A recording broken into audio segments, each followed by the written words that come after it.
Hello friends, स्वागत है आपका हमारे YouTube channel GK GS concept academy पर।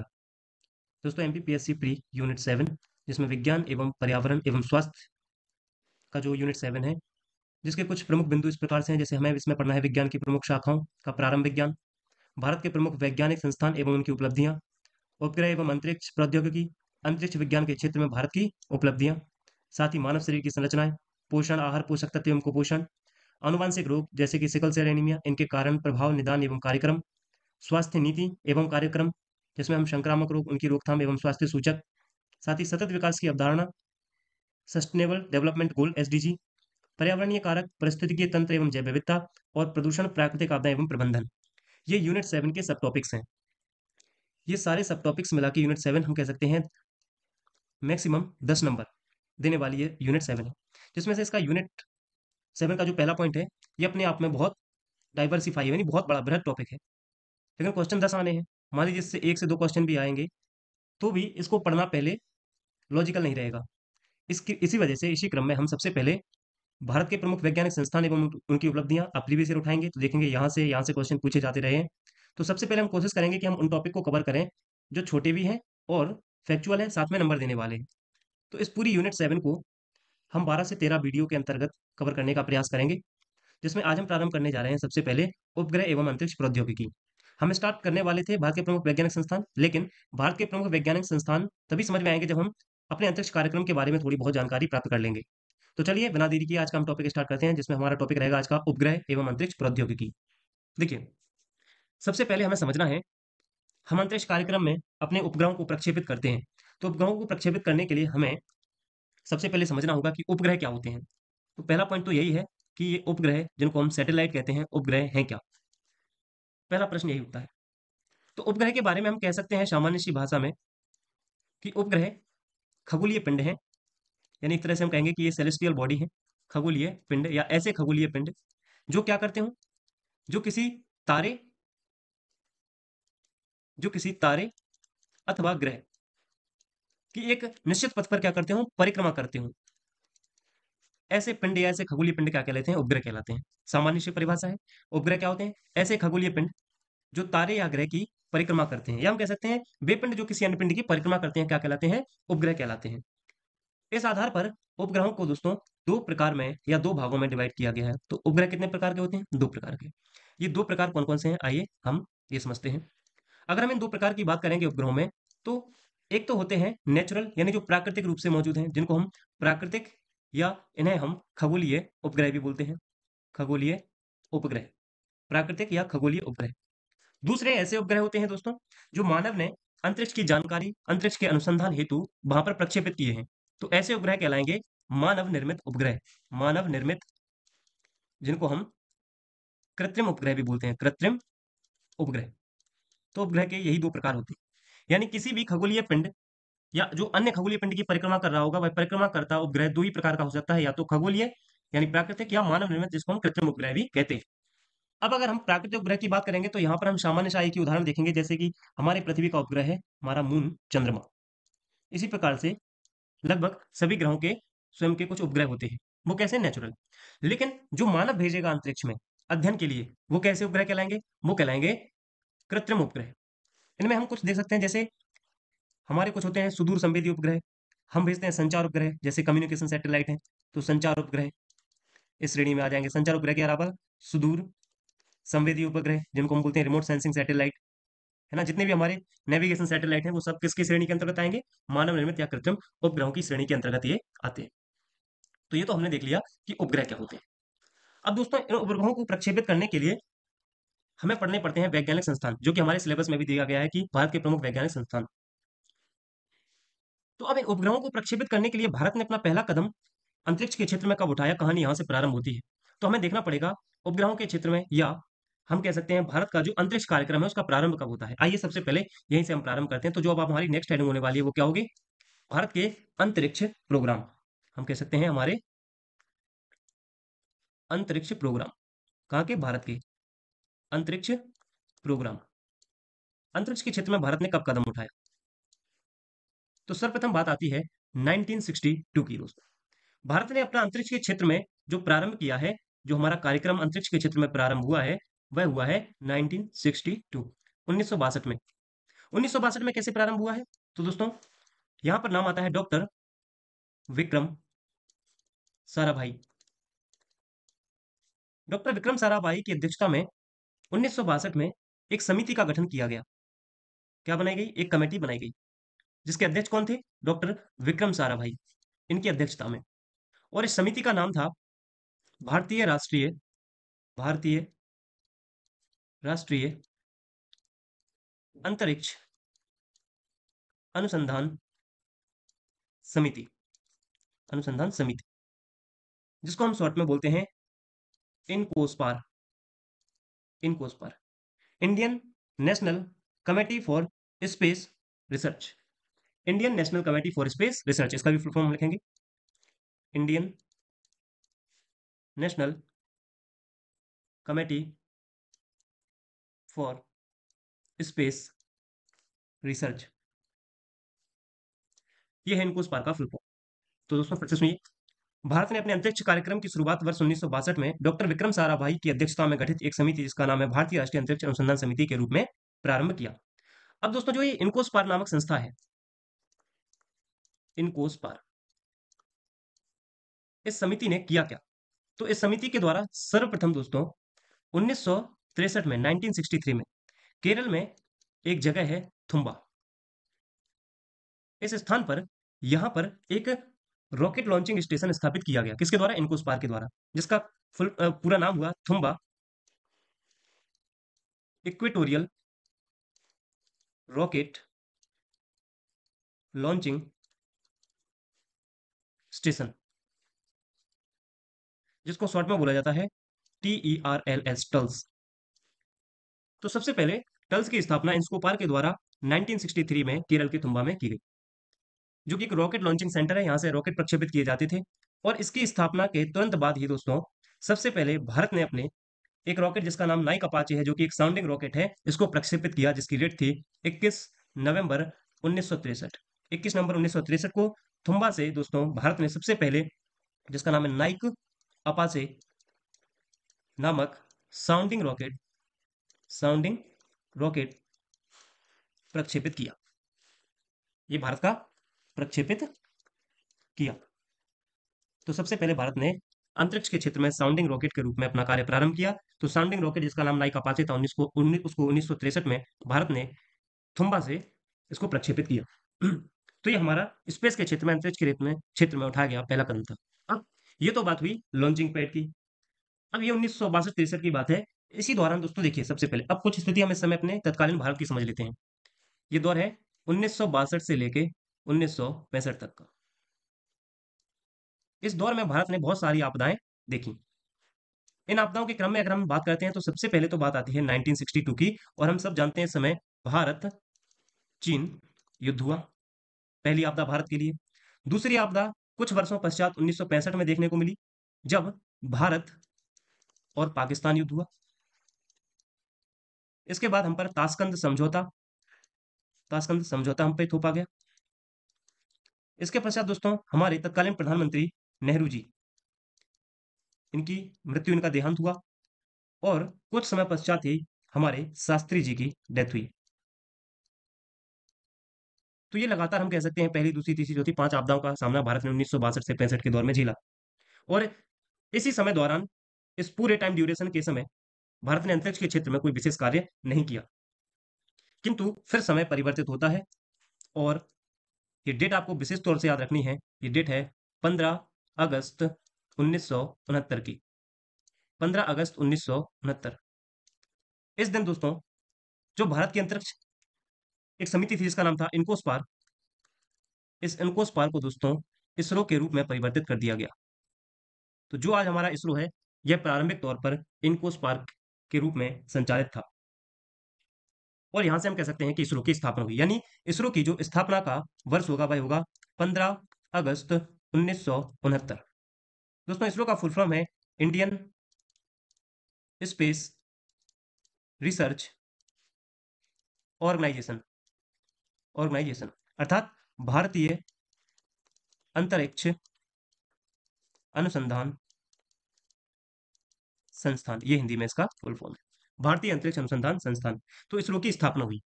तो यहां से अब हमें चर्चा करनी है इसरो की। चलिए, अब हम अपनी प्रॉपर हेडिंग बनाते हैं इसरो के बारे में। हालांकि इसरो को हम वैज्ञानिक संस्थानों के समय फिर से पढ़ेंगे, अभी हाल फिलहाल में इसकी हम थोड़ी बहुत जानकारी देख लेते हैं। तो सबसे पहले अब हमें बात करनी है इसरो। इसरो का फुल फॉर्म हमने देख लिया, स्थापना कब हुई और हिंदी में इसको क्या कहते हैं, ये सारी बातें हमने डिस्कस कर ली। अब देखिए दोस्तों, इसरो भारत की एक अंतरिक्ष एजेंसी है। हम कह सकते हैं ये भारत का क्या है, यह अंतरिक्ष एजेंसी के रूप में कार्य करती है भारत की। यह स्पेस एजेंसी, जिसका दोस्तों हेडक्वार्टर है बेंगलुरु में। हेडक्वार्टर यानी कि मुख्यालय इसका बेंगलुरु में। तो ये बेंगलुरु में स्थित है। दोस्तों, इसरो अच्छी तरह से अपने कार्यों का संचालन करे, इसके लिए दो विभागों का गठन किया गया, ताकि इसरो अच्छी तरह से कार्य करे। और इन विभागों की स्थापना की गई 1972 में। ये दो विभाग कौन कौन से हैं? तो पहला विभाग तो हुआ दोस्तों अंतरिक्ष आयोग। अंतरिक्ष आयोग की स्थापना की गई 1972 में। दूसरा एक बनाया गया अंतरिक्ष विभाग, अंतरिक्ष विभाग, जिसको कहा जाता है डिपार्टमेंट ऑफ स्पेस, डीओएस। और दोस्तों वर्तमान में जो इसरो है वह अंतरिक्ष विभाग के अधीन रहकर कार्य करता है। तो ये अंतरिक्ष विभाग की बात। दोस्तों, अगर हम अंतरिक्ष विभाग के बारे में थोड़ा बहुत परिचय और देखें, तो पहली बात तो इसकी स्थापना कब हुई? 1972 में। इसका सचिवालय दोस्तों कहाँ पर है? बेंगलुरु में है। इसका सचिवालय बेंगलुरु में स्थित है। दूसरा, इस अंतरिक्ष विभाग की अगर हम बात करेंगे, तो यह प्रत्यक्षतः किसके अधीन होता है? यह प्रधानमंत्री के अधीन होता है। यह विभाग प्रधानमंत्री के अंडर में रहकर यह कार्य करता है। और दोस्तों 1972 से इसरो इसी विभाग के अधीन रहकर कार्य करता है, अधीन कार्यरत है। ठीक है, तो ये अंतरिक्ष विभाग से संबंधित सारी जानकारी हुई। तो पहला इसरो, इसरो का फुल फॉर्म, इसरो की स्थापना वर्ष, ये हमारे भारत की अंतरिक्ष एजेंसी है, इसका हेडक्वार्टर बेंगलुरु में है। 1972 में इसरो की गतिविधियों का संचालन अच्छे से हो, इसके लिए दो विभागों का निर्माण किया गया, जिसमें एक है अंतरिक्ष आयोग, स्पेस कमीशन, और एक अंतरिक्ष विभाग, स्पेस डिपार्टमेंट या डिपार्टमेंट ऑफ स्पेस कहते हैं। इन दोनों का ही गठन वर्ष 1972 में हुआ। जो हमारा अंतरिक्ष विभाग है, इसका सचिवालय बेंगलुरु में है और यह प्रधानमंत्री के अधीन रहकर संचालित होता है। और 1972 से इसरो भी अंतरिक्ष विभाग के अधीन कार्यरत है। आई होप ये सारे पॉइंट आपको क्लियर होंगे। तो ये अंतरिक्ष कार्यक्रम की शुरुआत के तौर पर हमारी कुछ संस्थाएं हैं, कुछ समिति हैं, जिनके आधार पर भारत ने अंतरिक्ष के क्षेत्र में अपने कदमों को बढ़ाया। और इसी क्रम में देखते हुए दोस्तों, वर्ष 1975 की अगर हम बात करें, इन 1975, 1975, अप्रैल 1975 का ये दिन है। डेट में आप देख सकते हैं 19 अप्रैल 1975 है शायद। तो 1975 में प्रायोगिक तौर पर हम कह सकते हैं, परीक्षण के तौर पर भारत ने अंतरिक्ष में अपना पहला उपग्रह भेजा, जिसका नाम था आर्यभट्ट। आर्यभट्ट उपग्रह, ये भारत ने अंतरिक्ष के क्षेत्र में भेजा गया पहला उपग्रह है। फर्स्ट सैटेलाइट, पहला उपग्रह जो भारत ने कहा भेजा? अंतरिक्ष में भेजा। कब भेजा? 19 अप्रैल 1975 को। ठीक है, तो ये हमारे अंतरिक्ष की शुरुआत होती है। अब चूंकि हमने उपग्रह के बारे में जानकारी ली, उपग्रह का डेवलपमेंट इसरो नामक एक संस्था है जो करती है, इसके बारे में हमने चर्चा की। अब हमें बात करनी है कि उपग्रह को हम भेजते हैं तो उसके लिए एसेंशियल तत्व, एलिमेंट कौन कौन से हैं। हम एक स्थान से दूसरे स्थान पर, यानी हम पृथ्वी से किसी अन्य ग्रह पर अपने जो सैटेलाइट भेज रहे हैं, उसका मीडियम क्या है, माध्यम क्या है, कैसे वहां तक पहुंचे, इन सारी बातों पर हमें चर्चा करनी है। चलिए तो देखते हैं। इसके लिए सबसे पहले हमें चर्चा करनी होगी दोस्तों कक्षाओं की, ऑर्बिट की, कि ऑर्बिट क्या होते हैं, कक्षा क्या होते हैं। तो नेक्स्ट हमारा हेडिंग होने वाला है कक्षा, जिसको हम ऑर्बिट कहते हैं इंग्लिश में। अब हम पहले इन कक्षाओं के बारे में बहुत अच्छे से समझते हैं।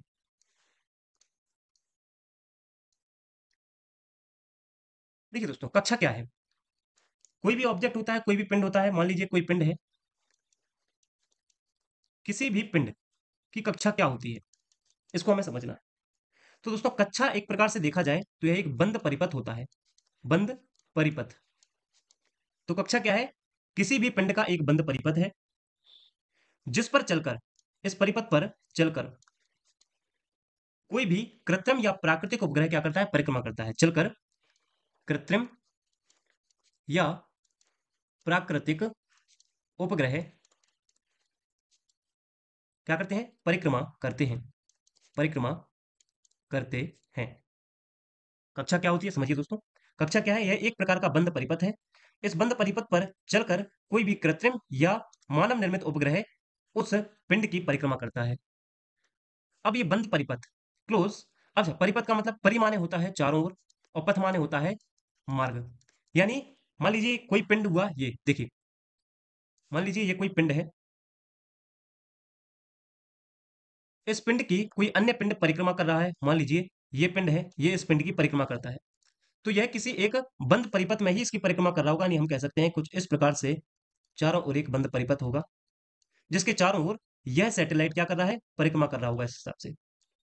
तो दोस्तों, जो ये परिपथ है, इसी परिपथ को कहा गया है कक्षा। आयु आप परिभाषा समझ पाए होंगे। तो कक्षा क्या है?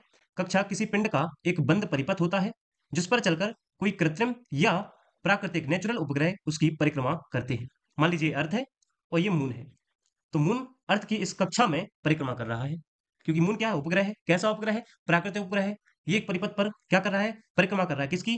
पृथ्वी, जो हमारा कोई अन्य पिंड है। तो इस प्रकार से ये जो पूरा पथ हुआ, ये क्या कहलाया? यही कहलाया कक्षा।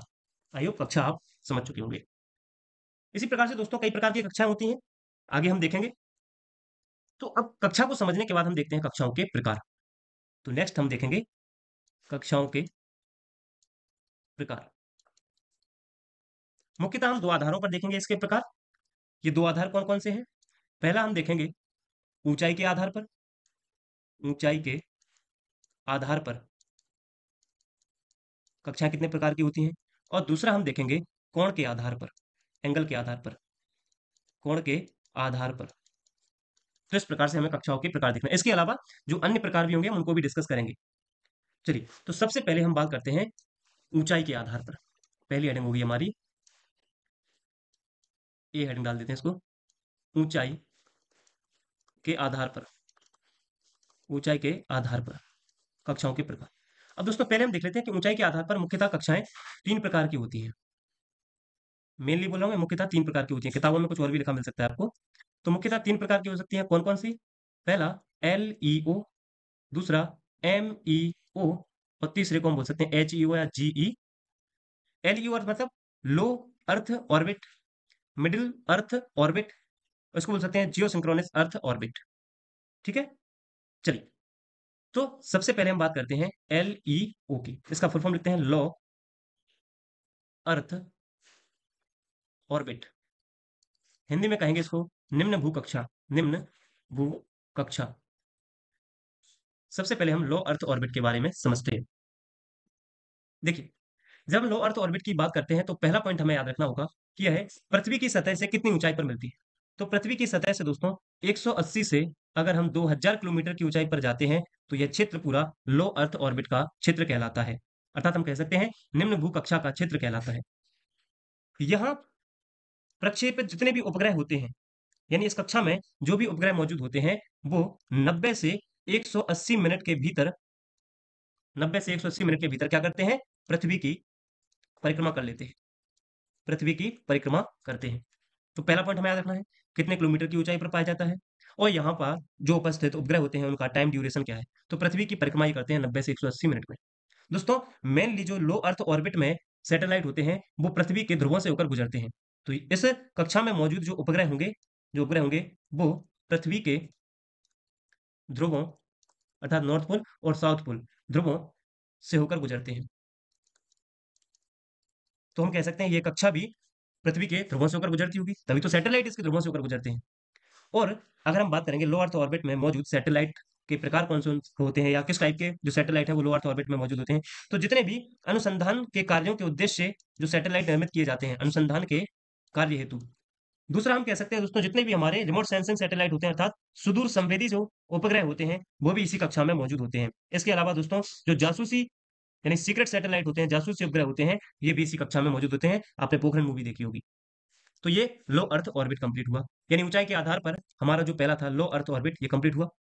अब हम बात करते हैं मिडिल अर्थ ऑर्बिट की। तो जो नेक्स्ट होगा दूसरा हमारा, वो होगा MEO, जिसको हम बोलते हैं मिडिल अर्थ ऑर्बिट। हिंदी में कहेंगे इसको मध्य भू कक्षा, मध्य भू कक्षा। इसके बारे में समझते हैं। अगर दोस्तों जब मध्य भू कक्षा के बारे में बात करते हैं, तो इसकी जो पृथ्वी सतह से ऊंचाई है वह है 2000 से 35,780 किलोमीटर। दोस्तों ये नासा के द्वारा बताई गई रेंज है। तो 2000 से लेकर 35,780 किलोमीटर इसकी रेंज है। इस कक्षा में उपस्थित जितने भी सैटेलाइट होते हैं वो या तो 6 से 8 या 12 घंटे में क्या करते हैं, पृथ्वी की परिक्रमा कर लेते हैं, पृथ्वी की परिक्रमा कर लेते हैं। और दोस्तों, इस कक्षा में जो मौजूद सैटेलाइट होते हैं, उनका उपयोग नौवहन के लिए किया जाता है। नौवहन, जिसको हम बोलते हैं नेविगेशन। तो इसमें जो सैटेलाइट मौजूद होते हैं, उनका उद्देश्य होता है नेविगेशन हेतु, अर्थात नौवहन हेतु। तो ये ऊंचाई के आधार पर हमारा दूसरा हुआ। इसी प्रकार से ऊंचाई के आधार पर जो हमारा थर्ड ऑर्बिट है, जिसको हम बोलते हैं GEO, इसका फुल फॉर्म होता है, इसको दोस्तों HEO के नाम से भी जाना जाता है, अर्थात हम कह सकते हैं high earth and Jio synchronous, Jio synchronous orbit. Hindi में कहते हैं इसको उच्च पृथ्वी भू कक्षा, उच्च पृथ्वी भू कक्षा। ये ऊंचाई के आधार पर हमारी तीसरी कक्षा है, और दोस्तों इसकी जो ऊंचाई होगी पृथ्वी सतह से, वह होगी 35,780 किलोमीटर से अधिक। तो इसकी ऊंचाई कितनी है, रेंज कितनी है, 35,780 किलोमीटर, 780 किलोमीटर से अधिक। और ये इस कक्षा में जो सैटेलाइट होते हैं, वो पृथ्वी की घूर्णन गति के सापेक्ष ही पृथ्वी की परिक्रमा करते हैं, तो हम कह सकते हैं ये 24 घंटे के भीतर पृथ्वी की परिक्रमा करते हैं, और पृथ्वी भी अपने अक्ष पर 24 घंटे में घूमती है। और इस क्षेत्र में, चूंकि ये जैसे मान लीजिए, अच्छा, एग्जाम्पल के दौरान हम समझते हैं कि जितने भी जो संचार उपग्रह हैं, कम्युनिकेशन सैटेलाइट हैं, संचार उपग्रह, वो इस कक्षा में, जैसे कि इनसैट है, जीसैट है, इनसैट, जीसैट, ये क्या होते हैं, ये हम देखेंगे आगे। ये सारे सैटेलाइट कहाँ प्रक्षेपित की जाते हैं, जियो सिंक्रोनस अर्थ ऑर्बिट में। अब दोस्तों, ये सैटेलाइट पृथ्वी की जो घूर्णन गति है, जो 24 घंटे में अपना एक राउंड पूरा कर लेती है, उसी हिसाब से ये भी पृथ्वी की परिक्रमा 24 घंटे में पूरा करते हैं। अर्थात हम कह सकते हैं कि ये हमेशा पृथ्वी पर एक स्थान पर मौजूद होते हैं। क्यों? मान लीजिए हमारा ये जो DTH लगा हुआ है, जो यहाँ से क्या करता है, सिग्नल ग्रैब करता है। अब चूंकि पृथ्वी घूम रही है, तो ये सैटेलाइट भी घूम रहा होगा, जो हमारा DTH का है छतरी है, ये भी घूम रही होगी। लेकिन अगर जो सैटेलाइट यहाँ पर मौजूद है अर्थ में, अंतरिक्ष में, ये सैटेलाइट भी हमेशा इनके सामने होता है। इसीलिए इनका जो घूर्णन काल है, जो पृथ्वी की परिक्रमा करते हैं, ये 24 घंटे में कर लेते हैं। इसलिए कहा जाता है कि संचार उपग्रह जियो अर्थ ऑर्बिट या हाई अर्थ ऑर्बिट में प्रक्षेपित किए जाते हैं। तो ऊंचाई के आधार पर जो पृथ्वी की 3 कक्षाएं थी, ये कंप्लीट हुई। कौन कौन की 3 कक्षाएं थी, low earth orbit, middle earth orbit और जियो, ये तीनों हमारी कंप्लीट हुई। और दूसरा देखिए, हमने कहा था, एक तो हमने देखा है ऊंचाई के आधार पर, अब हमें बात करनी है कोण के आधार पर। तो कोण के आधार पर दो प्रकार के होते हैं, एक पोलर ऑर्बिट और दूसरा होता है हमारा जियो सिंक्रोनस। तो पोलर ऑर्बिट को सन सिंक्रोनस भी कहते हैं। चलिए देखते हैं, अब हम किसके आधार पर देख रहे हैं, तो हमारा ये बी वाला सेक्शन होगा, और बी वाला सेक्शन है किसके आधार पर, एंगल, अर्थात कोण के आधार पर कक्षाओं, कोण के आधार पर। अब हम अगर कोण के आधार पर बात करते हैं, तो ये दो प्रकार के होते हैं। सबसे पहले हम देखते हैं पहला, पहला कहलाएगा हमारा पोलर ऑर्बिट, जिसको हम बोलते हैं ध्रुवीय कक्षा, या ध्रुवीय कक्षा को ही सूर्य तुल्यकालिक, सूर्य तुल्यकालिक कक्षा कहा जाता है। इंग्लिश में कहते हैं सन सिंक्रोनस ऑर्बिट, सन सिंक्रोनस ऑर्बिट, सन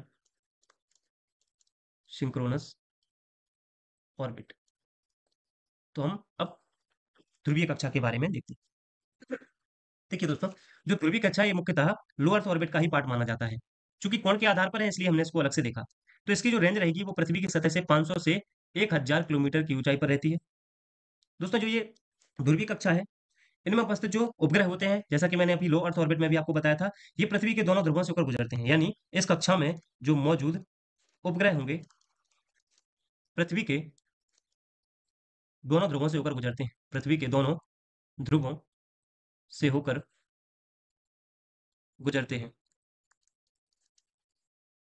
और दोस्तों, ये एक ही स्थानीय समय पर एक ही स्थान पर मौजूद होते हैं। यानी अगर ये कल 12 बजे इस पर्टिकुलर स्थान पर होंगे, तो अगले दिन 12 बजे इसी पर्टिकुलर स्थान पर दिखाई देंगे। ये इनकी खासियत है। और हम सब जानते हैं पोलर ऑर्बिट के, अगर हम एग्जाम्पल के रूप में बात करेंगे, तो यहाँ पर कौन कौन से सैटेलाइट मौजूद होते हैं, तो वही सुदूर संवेदी उपग्रह, सुदूर संवेदी उपग्रह, रिमोट सेंसिंग सैटेलाइट। जैसे हमने कार्टोसैट सीरीज, आगे हम बात करेंगे, ये पृथ्वी अवलोकन उपग्रह के अंतर्गत आते हैं, कार्टोसैट श्रृंखला। इनके जितने भी सैटेलाइट होते हैं, वो भी पोलर ऑर्बिट में मौजूद होते हैं। इसके अलावा मेगाट्रोपिक्स, कल्पना, जितने भी सैटेलाइट हैं, ये कहाँ प्रक्षेपित की जाते हैं, पोलर अर्थात ध्रुवीय कक्षा में।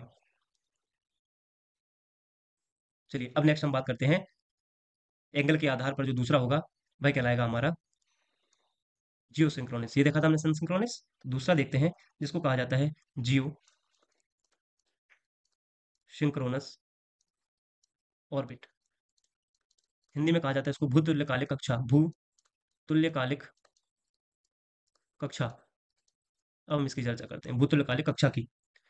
इसकी रेंज अगर हम बात करेंगे तो इसकी ऊंचाई होती है पृथ्वी की सतह से 3600 किलोमीटर, यानी ये 3600 किलोमीटर की ऊंचाई से प्रारंभ होती है।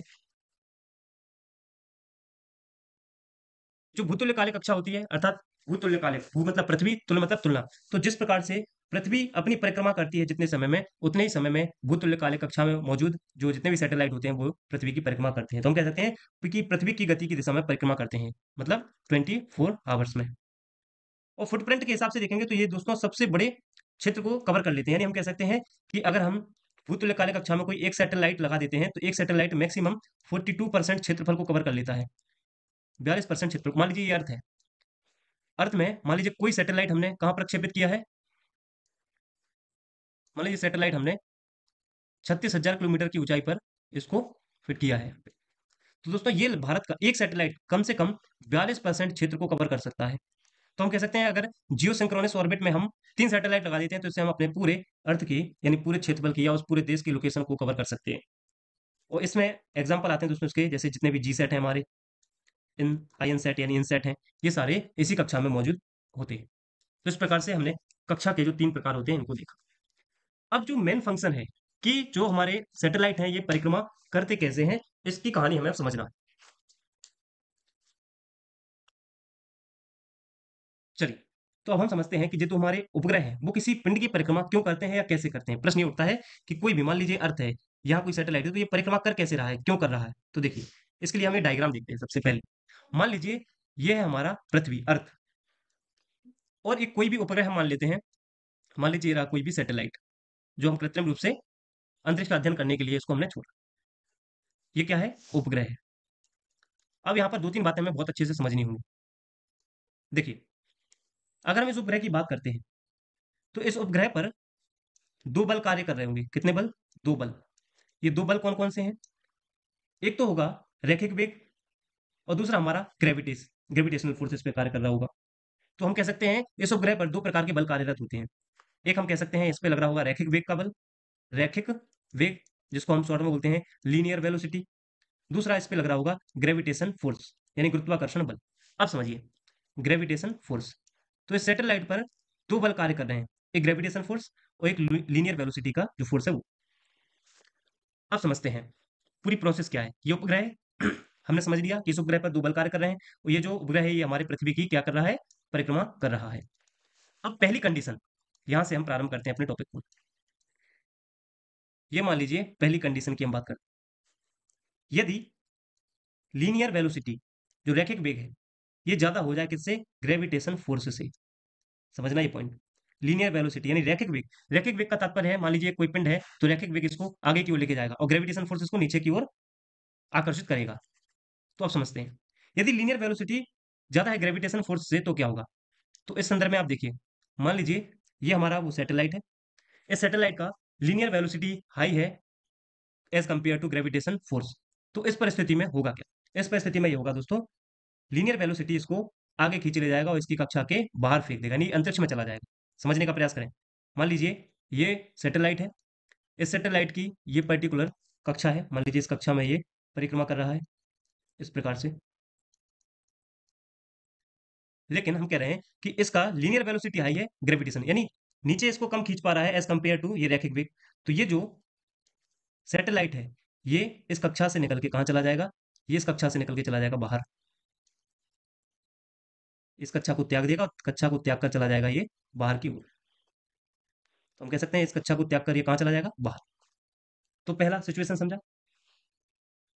तो पहली कंडीशन में हम देख सकते हैं क्या होगा, पहली कंडीशन में हम यहाँ पे लिख सकते हैं कि जो पहली कंडीशन किस स्टेट को बता रही है, satellite will move out from earth sphere, यानी उपग्रह पृथ्वी के प्रभाव क्षेत्र से बाहर चला जाएगा। पृथ्वी के प्रभाव क्षेत्र से, पृथ्वी के प्रभाव क्षेत्र से कहाँ चला जाएगा, बाहर की ओर चला जाएगा। ठीक है, ये पहली कंडीशन बताती है। अब हम समझते हैं दूसरी कंडीशन को।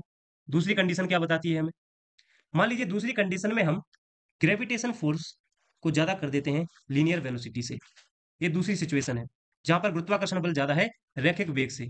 तो इस संदर्भ में क्या होगा, देखिए, अब जो सैटेलाइट है ये, इस सैटेलाइट पर, जैसा कि मैंने आपको बताया कि इस समय ग्रेविटेशन फोर्स यानी पृथ्वी की ओर आकर्षित करने वाला बल ज्यादा है as compare to linear velocity. तो ये जो सैटेलाइट है ये क्या करेगा, ये सैटेलाइट पृथ्वी पर आकर गिर पड़ेगा। इस प्रकार से हम कह सकते हैं कि ये सैटेलाइट पृथ्वी पर आकर फॉल डाउन हो जाएगा।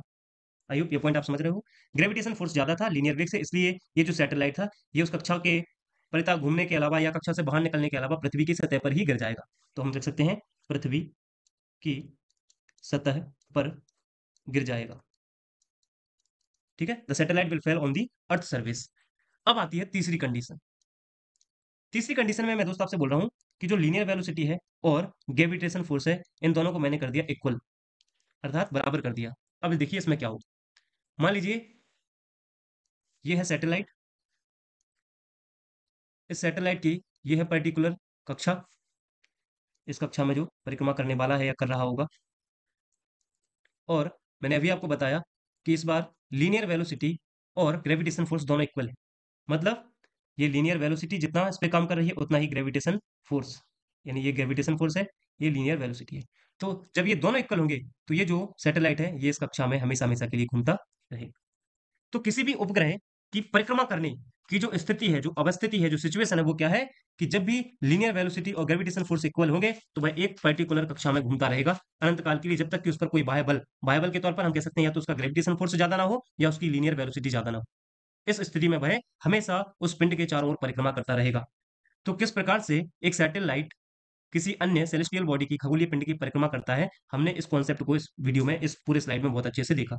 आई होप ये आप समझ गए होंगे कि कोई भी उपग्रह है वो परिक्रमा कैसे करेगा। तो हम थर्ड स्टेज में क्या लिख सकते हैं, यहाँ पर उपग्रह परिक्रमा करेगा, परिक्रमा करेगा। तो थर्ड स्टेज पे हम कह सकते हैं कि उपग्रह परिक्रमा कर सकते हैं। तो हम कह सकते हैं कि किसी भी उपग्रह में एक लीनियर वेलोसिटी की आवश्यकता होगी। किसके अनुसार, उसकी परिक्रमा के अनुसार। जिस हिसाब से उसका परिक्रमा पथ होगा, जो उसका ग्रेविटेशन फोर्स होगा, उस हिसाब से हमें एक निश्चित या नियत लीनियर वेलोसिटी की आवश्यकता होगी। अब देखिए, जैसे इसी को हम दूसरे रूप में और समझ सकते हैं। कैसे, मान लीजिए ये है पृथ्वी, अर्थ, वो एक पृथ्वी से क्षेत्र है ये, और एक पृथ्वी से दूरी है इसकी। मान लीजिए यह है लगभग 500 किलोमीटर के आसपास, और ये दूरी मान लेता है कि 2000 किलोमीटर के आसपास है। अब ये बताइए, जो ग्रेविटेशन फोर्स है, जो गुरुत्वाकर्षण बल है, गुरुत्वाकर्षण का प्रभाव क्षेत्र कम कहाँ हो जाएगा, इस क्षेत्र में। यानी यहाँ पर क्या होगा, जो ग्रेविटेशन फोर्स है उसका प्रभाव क्षेत्र कैसा हो जाएगा, कम हो जाएगा। अच्छा, यहाँ पर क्या होगा, जो 500 किलोमीटर की ऊंचाई पर है, तो हम कहेंगे यहाँ पर जो ग्रेविटेशन फोर्स है उसका जो इफेक्टिव एरिया है, प्रभाव क्षेत्र है, वो कैसा होगा, अधिक होगा। तो हम कह सकते हैं कि 500 किलोमीटर के क्षेत्र दायरे में ग्रेविटेशन का प्रभाव क्षेत्र है अधिक, और जो 2000 का पूरा एरिया है यहाँ पर ग्रेविटेशन फोर्स है कैसा, कम। तो दोस्तों यहाँ पर हमें जो लीनियर वेलोसिटी है इसकी आवश्यकता पड़ेगी कम, और इस क्षेत्र में हमें लीनियर वेलोसिटी की आवश्यकता पड़ेगी अधिक, यदि हम इस क्षेत्र में किसी सैटेलाइट को घुमाना चाहते हैं और इस क्षेत्र में सैटेलाइट को घुमाना चाहते हैं। तो अगर 2000 किलोमीटर के क्षेत्र में हम किसी सैटेलाइट को पृथ्वी के चारों ओर घुमाना चाहते हैं तो हमें लीनियर वेलोसिटी कम देनी पड़ेगी, और यदि हम 500 किलोमीटर की रेंज में किसी सैटेलाइट को घुमाना चाहते हैं तो हमें वहां पर लीनियर वेलोसिटी की आवश्यकता होगी अधिक। आई होप ये पॉइंट भी आप समझ गए होंगे। और दोस्तों लीनियर वेलोसिटी के लिए जब भी उपग्रह, जो सैटेलाइट हैं, जो अंतरिक्ष में भेजे जाते हैं, तो उनमें उनके लिए ईंधन और मोटर होने चाहिए। ईंधन मोटर होते हैं जिसके आधार पर लीनियर वेलोसिटी को हम बंद या चालू कर सकते हैं according to their orbit, their gravitation force. जो भी उनका गुरुत्वाकर्षण बल होगा उसके अकॉर्डिंग हम उसमें चेंजेस कर सकते हैं कुछ ना कुछ। तो इस प्रकार से हमने उपग्रह किस प्रकार से किसी भी सेलेस्टियल बॉडी के चारों ओर परिक्रमा करेगा, ये कॉन्सेप्ट हमने अपना कंप्लीट कर लिया। आई होप ये पॉइंट भी आपको क्लियर होगा। चलिए, तो अब कुछ हम डायग्रामेटिक रूप में आपको बताते हैं। सबसे पहले देखिए ये है पृथ्वी। मान लीजिए ये अर्थ है, और अर्थ के चारों ओर ये आपको कक्षाएं दिखाई दे रही होंगी। जैसे देखिए, ये ध्रुवों की ओर क्या है, लो अर्थ ऑर्बिट। तो लो अर्थ ऑर्बिट को ही हमने क्या कहा था, इसी को बोला जाता है पोलर ऑर्बिट। ये मिडिल अर्थ ऑर्बिट है, और ये हम बोल सकते हैं क्या इसको, जियो स्टेशनरी ऑर्बिट, जियो सिंक्रोनस ऑर्बिट बोल सकते हैं, जियो अर्थ ऑर्बिट बोल सकते हैं। तो ये हमने किसके आधार पर देखी, ऊंचाई के आधार पर। इनका हमने रेंज देखा था कि कितने किलोमीटर से कितने किलोमीटर की ऊंचाई तक ये पाए जाते हैं। और दोस्तों एक्चुअली में हम देखेंगे तो सैटेलाइट्स कुछ इस प्रकार से दिखाई देते हैं अंतरिक्ष में। ये मान लीजिए हमारी पृथ्वी है, और उस पृथ्वी के देखिए इस कक्षा में ये घूम रहे हैं सैटेलाइट, और जब इनको इस कक्षा से दूसरी कक्षा में निकाला जाता है तो उनके लिए लीनियर वेलोसिटी उनका ज्यादा कर दिया जाता है या कम कर दिया जाता है। और कुछ हम देखेंगे अगर, तो इस प्रकार से अंतरिक्ष में हमारे सैटेलाइट मौजूद है। आई होप ये सारे पॉइंट आपको क्लियर होंगे। दोस्तों एक कक्षा का नाम, अब मैं आपको याद आ गया, एक पॉइंट और बताता हूँ, सुनिए ध्यान से। मतलब एक कक्षा और आती है जिसको बोलते हैं GTO। शायद आपने सुना हो GTO। इसका फुल फॉर्म होता है जियो स्टेशनरी ट्रांसफर ऑर्बिट। जियो स्टेशनरी ट्रांसफर ऑर्बिट, GTO। इसके माध्यम से क्या होता है देखिए, इसकी ऊंचाई लगभग वही मानी जाती है 37,780 किलोमीटर के आसपास। जितने भी हमारे सैटेलाइट लॉन्च व्हीकल होते हैं उनको ट्रांसफर करने की यह एक कक्षा है। इसको दोस्तों होमैन कक्षा भी बोलते हैं, ध्यान रखना इसको होमैन कक्षा भी कहा जाता है, होमैन ऑर्बिट भी कहते हैं। इसमें होता क्या है, मान लीजिए ये कोई एक, मान लीजिए अर्थ है, पृथ्वी है, और ये पृथ्वी की है कक्षा चारों ओर। अब मान लीजिए पृथ्वी से हमें कोई सैटेलाइट पहुंचाना है किसी दूसरे ऑर्बिट पर या दूसरे ग्रह पर। मान लीजिए ये दूसरा ग्रह, और इस ग्रह की भी एक ऑर्बिट होगी। तो मान लीजिए इस ग्रह की ये रही चारों ओर कक्षा, इसकी ऑर्बिट। अब हमें कोई सैटेलाइट अपने पृथ्वी से इस ग्रह तक पहुंचाना है, तो कैसे पहुंचाएंगे देखिए। अब पृथ्वी की बहुत सारी कक्षाएं होंगी, लो अर्थ ऑर्बिट होगी, मिडिल अर्थ ऑर्बिट होगी, GEO होगी, और उसके बाद होती है GTO। GTO को मैं कुछ इस प्रकार से डिवाइड करूँ, ये है GTO, और एक इसका भी GTO होगा। अब देखिए हमारा सैटेलाइट पहले पृथ्वी से प्रक्षेपित किया, तो पहले इस कक्षा में घूमेगा, घूमता घूमता इस कक्षा के बाद वह इस कक्षा में एंटर करेगा, फिर कुछ समय तक इस कक्षा में घूमेगा, और इसी प्रकार से घूमता हुआ फिर इस कक्षा में एंटर करेगा। अब ये हमारे अर्थ को छोड़ने वाला है, तो हम इसका कलर चेंज करते हैं। अब इस प्रकार से घूमता हुआ ये इसमें एंटर करेगा, इस प्रकार से घूमता हुआ फिर इस ग्रह की किसी अन्य कक्षा में परिक्रमा करेगा, फिर इस प्रकार से इसकी इस कक्षा में और धीरे धीरे उसकी सतह पर पहुंच जाएगा। तो इसको बोलते हैं GTO, जियो स्टेशनरी ट्रांसफर ऑर्बिट, जिसको होमैन कक्षा भी किया था। इसका प्रयोग मुख्य है कि एक ग्रह से, एक प्लेनेट से दूसरे प्लेनेट, दूसरे ग्रह पर जो सैटेलाइट है उसको ट्रांसफर करना है, इसलिए इसका नाम पड़ा है जियो स्टेशनरी ट्रांसफर ऑर्बिट। ऑर्बिट से रिलेटेड एक पॉइंट और रह जाता है, हम इसको भी फिनिश करते हैं, जिससे हमारा ऑर्बिट वाला पॉइंट और सैटेलाइट वाला पॉइंट कंप्लीट होगा। फिर हम केवल उपग्रह और लॉन्च व्हीकल के बारे में चर्चा करेंगे। देखिए, अगर हम कक्षाओं की बात करेंगे तो कक्षाएं दो प्रकार की होती हैं, वृत्ताकार और अंडाकार। वृत्ताकार कक्षाएं होती हैं और अंडाकार कक्षाएं होती हैं। इसमें हमें बात करनी है सिर्फ अंडाकार कक्षा की, है ना। तो इलेप्टिकल ऑर्बिट की हम बात करते हैं, इलेप्टिकल ऑर्बिट, जिसको हम बोलते हैं अंडाकार कक्षा। इसके बारे में चर्चा कर लेते हैं, दो पॉइंट इंपॉर्टेंट है। देखिए, इलेप्टिकल पथ का मतलब है कुछ इस प्रकार से पाथवे होगा पूरा, यानी जो कक्षा होगी वो एक अंडाकार शेप में होगी। और मान लीजिए इसी के कोई एक सैटेलाइट होगा, मान लीजिए कोई सॉरी ये कोई ग्रह है, मान लीजिए अर्थ ही है, ये पृथ्वी क्या है, ये पृथ्वी मान लेते हैं इसको, ये पृथ्वी।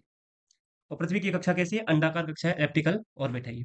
अब यहाँ पे आपको समझना क्या है, देखिए, एक तो इस सिरे से इस सिरे की दूरी देखिए, और एक इस सिरे से इस सिरे की दूरी देखिए। ये हम जब पृथ्वी सूर्य की परिक्रमा करती है या चंद्रमा पृथ्वी की परिक्रमा करता है, तो ज्योग्राफी में भी हम पढ़ते हैं पुबु पुबु को, उसी प्रकार का कॉन्सेप्ट कुछ यहाँ पे आता है। देखिए, मान लीजिए ये कक्षा का एक सिरा तो हमारी पृथ्वी के नजदीक स्थित है, और दूसरा सिरा पृथ्वी से दूर स्थित है। तो जो नजदीक स्थित है इस बिंदु को कहा जाता है पेरिजी। क्या कहा जाता है, पेरिजी। हिंदी में कहते हैं इसको भूमि निम्न बिंदु, भूमि निम्न बिंदु, जिसको हम हिंदी इंग्लिश में कहेंगे पेरिजी। और दूसरा होता है जो दूरी ज्यादा है, इसको बोला जाता है अपुजी या भूमि उच्च बिंदु। ये दो पॉइंट होते हैं, ये ध्यान रखना है। वो भी कब होते हैं, इलेप्टिकल पाथ में, जिसको हम बोलते हैं अपूजी, अपूजी। इनका उपयोग किया जाता है इस इलेप्टिकल पाथ में नजदीकी दूरी का या अत्यधिक दूरी का। तो यहाँ पर मान लीजिए अब यहाँ से सैटेलाइट को हमें पहुंचाना है, तो कक्षा ये वाली पास में है कि ये वाली पास में है, और कक्षा जितनी दूर होगी उतना ईंधन ज्यादा लगेगा। तो उस समय ये पेरुजी पेरिजी और अपूजी का उपयोग किया जाता है, यानी हम कह सकते हैं कि इसका उपयोग किया जाता है कक्षा स्थानांतरण के लिए। कक्षा स्थानांतरण नहीं, सैटेलाइट यहाँ से पहुंचा दिया इस कक्षा में, फिर नेक्स्ट कक्षा में, फिर नेक्स्ट कक्षा में। जैसे कि हमारे चंद्रयान मिशन, मंगलयान मिशन थे, वो किसी इसी पद्धति पर आधारित थे। तो हमें एक पॉइंट याद रखना है। तो इस प्रकार से हम कहते हैं कि जो हमारा सिलेबस का पहला पॉइंट है, इसमें हमारे कुछ पॉइंट्स अभी कंप्लीट हुए हैं, जैसे कि उपग्रह क्या होता है हमने ये देख लिया, और अंतरिक्ष प्रौद्योगिकी, तो ये सारी चीजें हैं जो हम पढ़ ही रहे हैं। तो उपग्रह के क्रम में हमने उपग्रह क्या होते हैं, उपग्रह के प्रकार, उपग्रह कैसे कार्य करते हैं, उपग्रह के लिए संस्था कौन सी थी जो जिसने उपग्रहों को डिजाइन, उनको विकास करने का प्रयास किया, भारत ने अंतरिक्ष के ओर सबसे पहला अपना कदम कब बढ़ाया, ये सारी बातें हमने इस लेक्चर में कंप्लीट की। अब दोस्तों हम नेक्स्ट लेक्चर में बात करेंगे जो हमारे व्हीकल हैं जिनके द्वारा इन सैटेलाइट को किसी अन्य ऑर्बिट तक या किसी अन्य ग्रह प्लेनेट तक लेके जाया जाता है।